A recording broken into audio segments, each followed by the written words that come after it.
Well, so good to have all of you with us today. We're in part 4 of this series, Camouflage. And well, to kind of take a step into part 4, I want you to use your imagination. Now, I thought about actually putting the images up on the screen, but here's the thing. Sometimes our imagination does so much better. And so I'm going to share with you 3 different headlines that I just think are hilarious when you will imagine what it could have looked like. The first one happened on the Pennsylvania Turnpike back in 2019 around Downingtown. And this was the headline: "Spilled soap makes a mess on highway." Literally, a tanker filled with dish soap crashes, and the soap gets everywhere. And I read through the article, and they talked about how do we clean that up? I'm like, well, do you have to clean up soap? Maybe it just makes the highway clean. Who knows? The second one, the image is going to be amazing in your mind. This was the headline: "Truck carrying 7,500 pounds of slime eels overturned on Oregon Highway, creating stinky mess." Now, I'm not really sure what a slime eel is, but 7,500 pounds, what are you doing with that many slime eels? Can you imagine what that highway looked like? And how would you even start cleaning that up?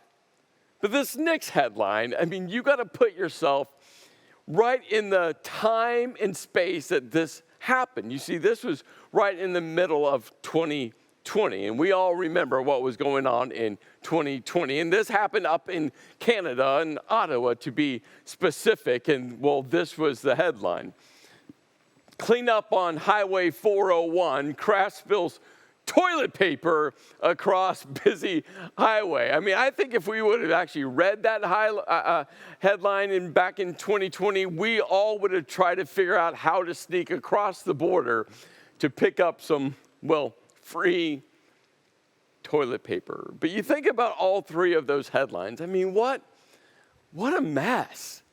Just what a complete mess. I don't even know, how do you start cleaning up a highway from dish soap or slime eels? Toilet paper is a little easier, but the other 2, was like, where do you even start? I started thinking about all 3 of the truck drivers.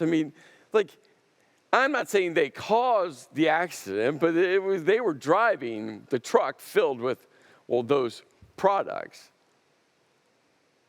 And you see, when the truck driver crashed the truck, maybe someone cut them off, who knows? They created the mess. They were responsible for, the slime eels, the toilet paper, the dish soap, the product that they were transporting. They were responsible.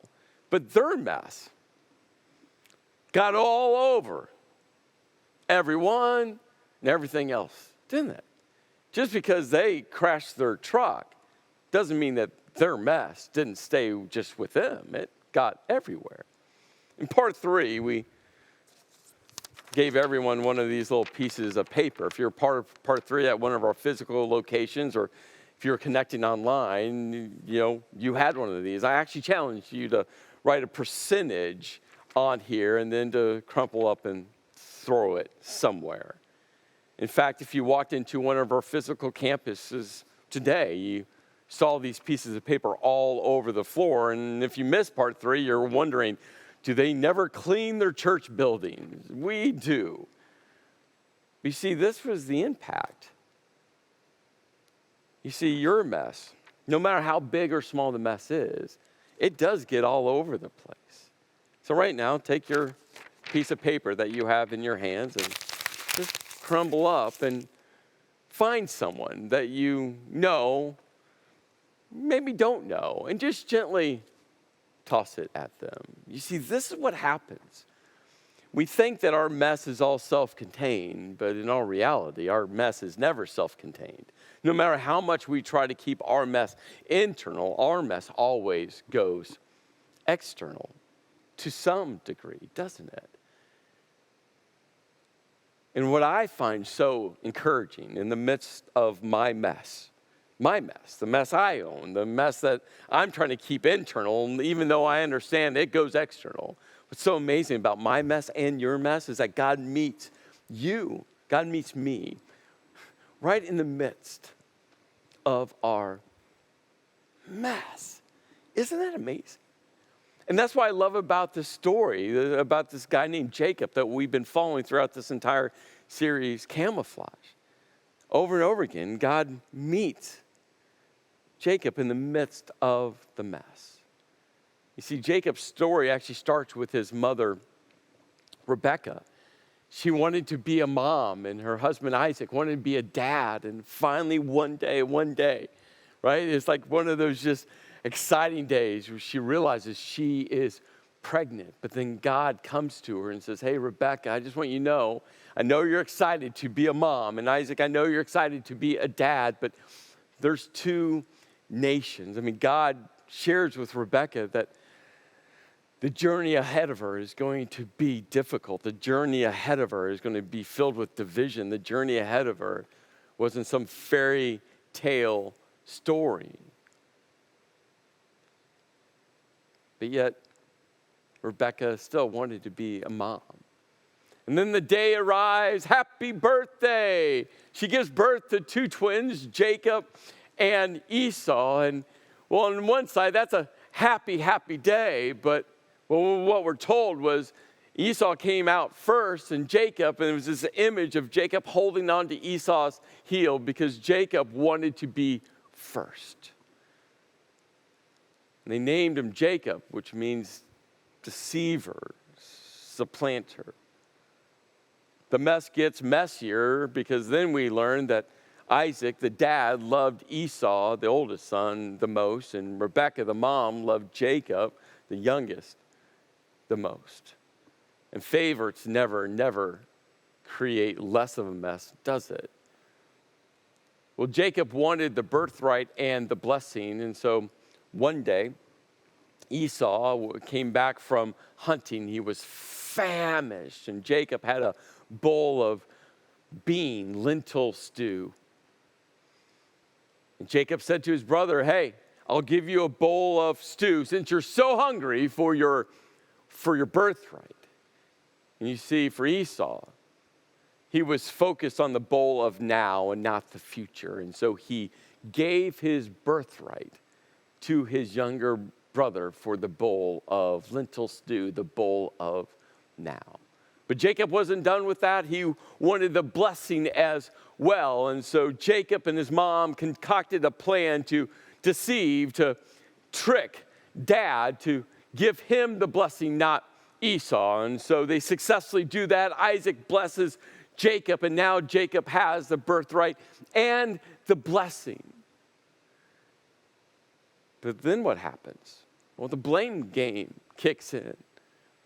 Esau starts blaming Jacob, and dad blames mom, and mom blames son. I mean, the blame game was going everywhere. And here's what we all know. The blame game always ends the same way, with your mess getting everywhere. Well, Rebecca comes to her son Jacob and says, hey, you got to get out of here now because Esau is going to kill you. So Jacob takes off, and God guides him to a place. And by himself, all alone, making a mess of the family that was his. In the midst of nowhere, God shows up. God is now here. And Jacob called that place Bethel, a place that 20-some years later he would come back to. But that time, 20 years later, he'd be walking back with a limp from wrestling with God. You're talking about a mess. I mean, this is the story. Now, before Jacob took off, his mom and dad told Jacob, hey, you need to head north to a city called Haran, and you need to get married. And when Jacob was, in Bethel, God comes to him and says, hey, Jacob, your descendants would be as numerous as the stars. And here's what we all know.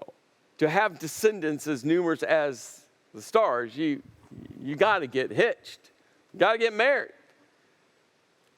So Jacob, listening to his mom and dad say, hey, go to Haran and get married. And then God says, hey, your descendants, the covenant I made with your grandpa Abraham, hey, your descendants, you got to get married. And so, Jacob continues north and he starts to head to Haran. Now, what we need to know is between Bethel, where God meets Jacob right in the midst of his mess, and Haran. And Haran is a very important place because this is where Abraham, Father Abraham, Jacob's grandpa, when he went from Ur north, he settled in Haran. And between these two places is some 500 miles. I mean, this was a lengthy journey. But Jacob was going, and he had a lot of time to think. Think about how his life turned out. Think about how he had manipulated and deceived. Think about how now he's all alone. His entire family structure is back home, and now he's heading hundreds and hundreds of miles away from them. So as he walks, he reflects. As he walks, I'm sure his heart was heavy. As he walks, he realizes the gravity of the mess that has been created. And one day, as he continues to walk north, he looks up, and we're told that he sees some shepherds. And so he goes up to them and he says, my brothers, where are you from? And they're like, hey, we're from Haran, they replied. I'm sure he was excited, going, oh, I'm close. Right? He didn't have GPS. He didn't have Google Maps to follow the line and count down the miles. And all of a sudden, he's like, oh, I'm finally almost there. And so he said to them, hey, do you know Laban, Nahor's grandson? Now, this is important to catch. Laban is, Jacob's uncle. It's his mother's, Rebekah's brother. And probably, more than likely, they had never met before, but they're still family. And he's like, hey, do you know Laban? And they're like, yeah, we know him, they answered. And then Jacob looks at him and is like, well, is he well? And they're like, yes, he is. And in fact, right in this moment, they see off in the distance, Rachel, one of his daughters, coming with, her sheep.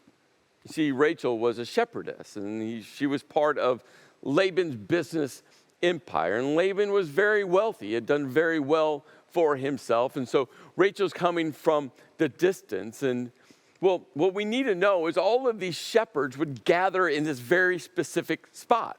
In fact, in verse 2, we're told that there's a well and there's a large rock that was in front of the well to protect it from, probably outside tribes and outside countries and outside forces. And so they would roll this massive rock, but they would all gather there. And when everyone got there together, they would move the rock so they could water their sheep. And then together they would move this rock back into place to protect the well, and they'd go their separate ways.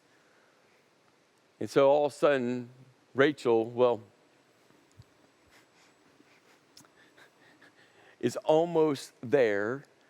And Jacob goes over and rolls this massive stone, a stone that took multiple shepherds to roll away. But Jacob does it by himself. And you see, it'd be easy to think that it was just because Jacob was that strong. But remember what God said to Jacob in Bethel, in the midst of nowhere. God says, I'm going to be present with you. And I'm going to protect you. And I'm going to provide for you. And my promises will always happen. Hey, Jacob, I am with you. And I think this is such a powerful picture of God's strength through Jacob. To say, hey, Jacob, no matter where you go, no matter what you do, I am with you. So he rolls the stone out of the way. He waters Laban's sheep, and then he goes up to Rachel, and we're told that he kisses Rachel. Now, this isn't like an affectionate boyfriend, girlfriend, husband, wife type of kiss. This is like more of a familial, like kin, friendship type of kiss. And so he goes up and kisses her. And then he weeps. When I got to that part and read that he weeps, I'm like, why? And I think it all goes back to that moment at Bethel. In the midst of nowhere, God meets him there. In the midst of nowhere, he realizes that God is now here. In the midst of his mess, God goes, Jacob, the covenant I made with your grandfather Abraham and to Isaac and to you, that your descendants will be as numerous as the stars, that Jacob, something significant is going to happen through your life. I think Jacob starts to weep because he realizes that God is doing something big, that God is on the move, that God, even in his complete mess of Jacob's life, Jacob's like, my life's a mess, but God is still faithful. If you think that God can't use you because your life is a mess, I mean, this one story, let alone all the other stories in the Bible, should give you hope and encouragement. And Jacob weeps to say, God is moving, God is working, and his promises are coming true. Well, the author tells us that Rachel runs back, probably leaves her sheep there, runs back to tell her dad, Laban, who she just ran into. We're also told that Laban comes out to meet Jacob, and when he does, he embraces him like, hey, you're family. And then there's this interesting line that Jacob works for a month. So he works for a month. A month was coming to an end, and Laban comes to Jacob and says, just because you're a relative of mine, should you work for me for nothing? Which is that's an upstanding businessman question. Hey, you've worked for a month, I need to pay you something. And then he opens the story. He goes, hey, tell me what your wages should be. It's almost kind of like a blank check. Well, Jacob kind of seizes the moment and says, hey, Laban, I'll work for you for 7 years. 7 years. And just think about that time period. I mean, a month is pretty short. 7 years, this is a long time. But what Jacob was going to ask for, he knew was worth this amount of time.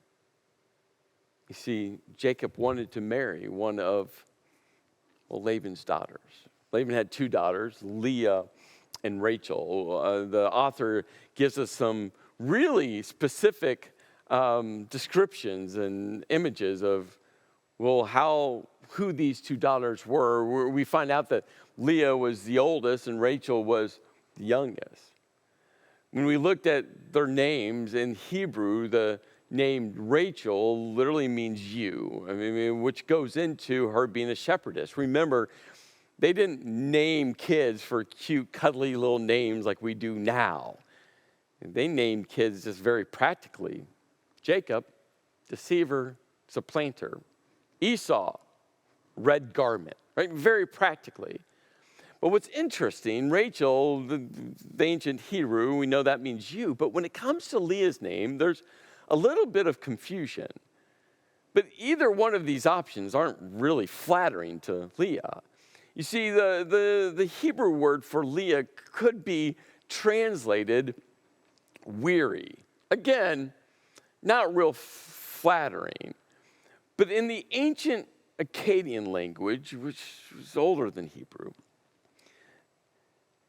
there's a Akkadian word that many scholars feel like is where the name Leah came from, which is literally translated cow. Again, I'm not saying that's good. I'm just saying this is what it is. And most scholars, when you get into their naming, really feel like it was a play off of this ancient Akkadian language word for cow, especially when you slide these 2 sisters together and Rachel, her name means you. And it doesn't get much better for Leah. We're told that Leah's eyes were weak eyes. And the eyes were an important part during these ancient times because women would wear a veil around their face and all you could see was their eyes. So their eyes actually meant a lot. And we're told that her eyes were weak or dull. And then the author gets to Rachel and we're told that, well, Rachel had a lovely figure. And then the author ends with saying she was beautiful. And Jacob wanted to marry Rachel. Rachel. And he tells Laban, hey, Laban, for 7 years, I'll work for you. 7 years. I'll give you my all. 7 years. I'm all in. If I can marry your youngest daughter, Rachel. And Laban says, okay, you got a deal. And then, this is like right out of like a Hallmark movie or a Lifetime movie. Then we're told that Jacob served his 7 years to get Rachel, but they seemed like only a few days to him because of his love for her. Right? Doesn't that sound like a Hallmark movie, a Lifetime movie? And I know you're wondering right now, Chris, how in the world do you know that's every plot of a Hallmark or Lifetime movie? It's not because I watch them. You see, every Thanksgiving and Christmas holiday season, my mom with my wife and my girls, this is all they watch all the time. I'll walk upstairs and I'm like, this is the same movie, just different people, different specific. It's the same plot line. And you can just feel the love, can't you? You can feel the love.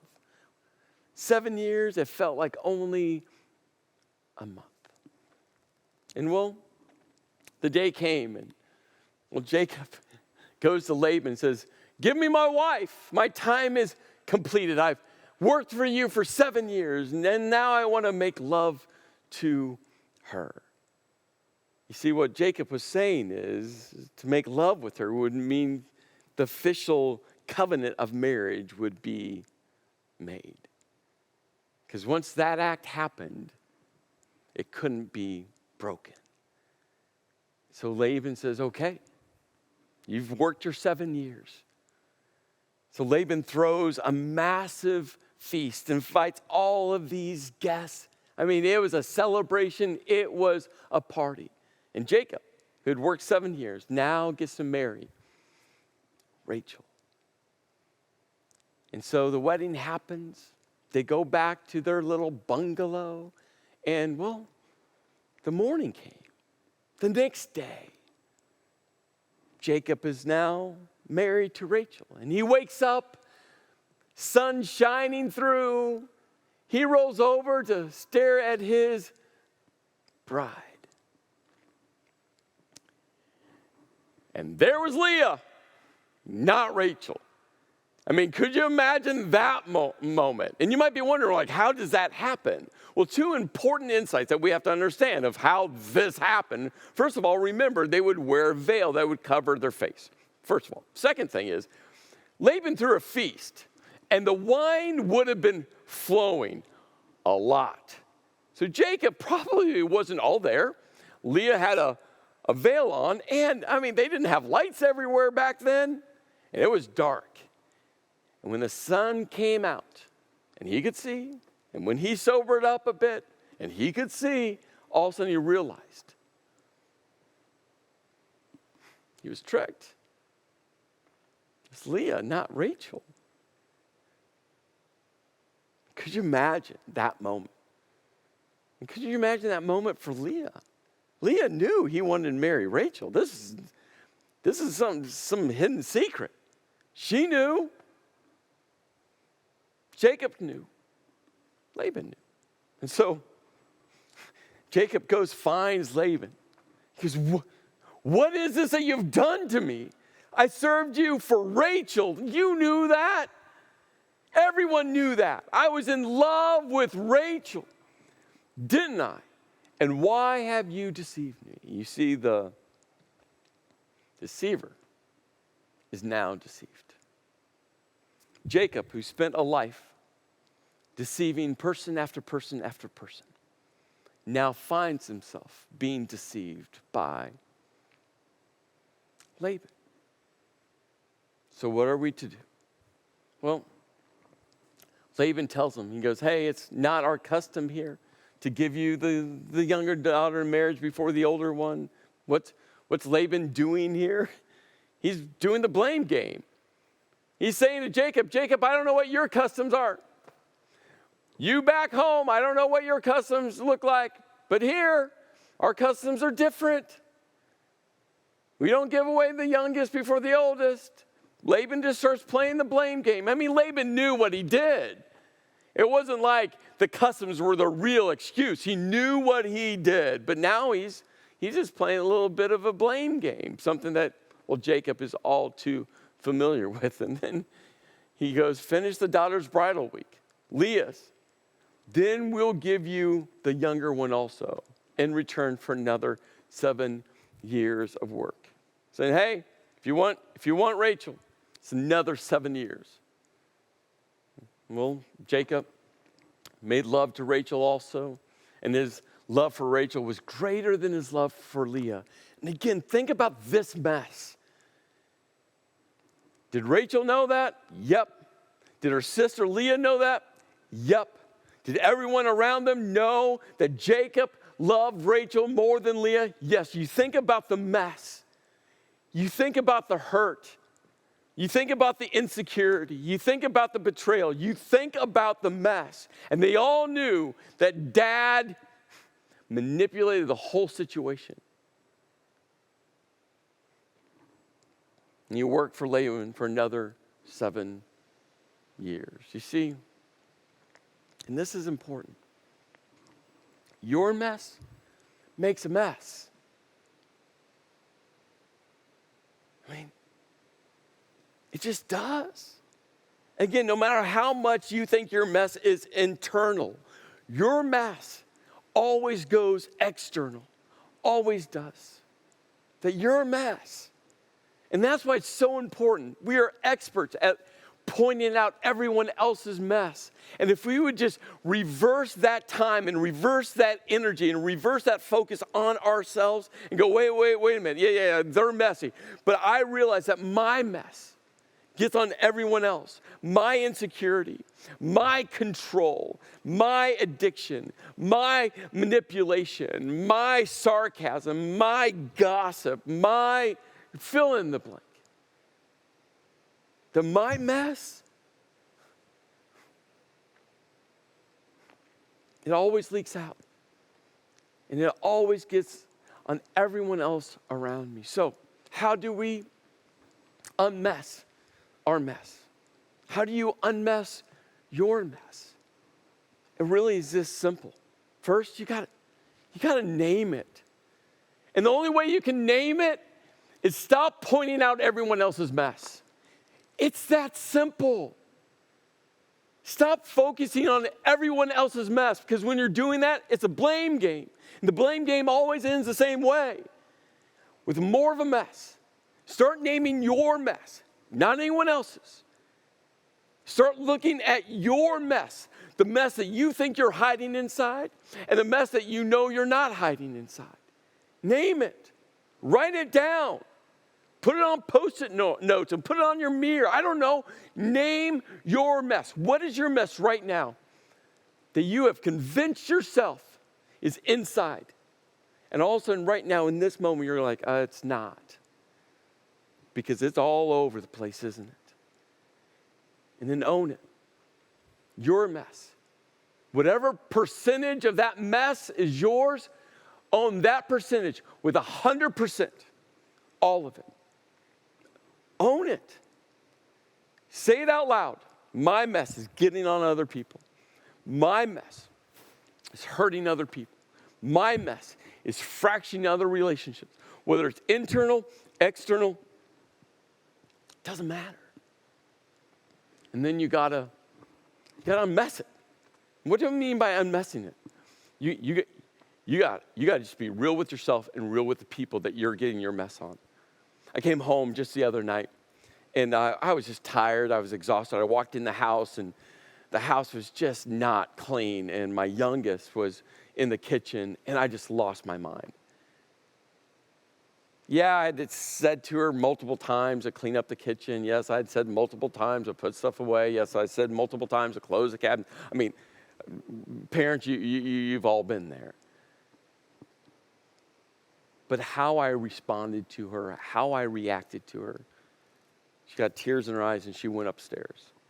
And I found myself standing at the kitchen counter going, Chris, be frustrated, yes. But just how you responded and how you, come on, Chris. It's not how you should have handled that situation. Again, that was my mess that I just got all over her. So I picked up my cell phone because I guess that's how you parent in this day and age. I called her, she's upstairs. I said, hey, Claire, will you come downstairs? She walked downstairs and walked in the kitchen. She kind of had that look like, oh no, Dad just wants to talk to me again. I just looked at her and said, I just want you to know, I'm sorry for how I just shared what I shared with you. I go, I did not share that in the right way. I didn't go into a lecture about how frustrated I am because the cabinets and I just owned my mess. And she walked around the counter and walked up to me and gave me a hug. How do you unmess it? By unmessing it. Lowering your pride, lowering your ego, lowering whatever that is, and unmessing it. Is there a mess that you need to unmess right now? Go unmess it. I think about Jacob's story. I think about Jacob. He goes for one wife. He ends up with two wives.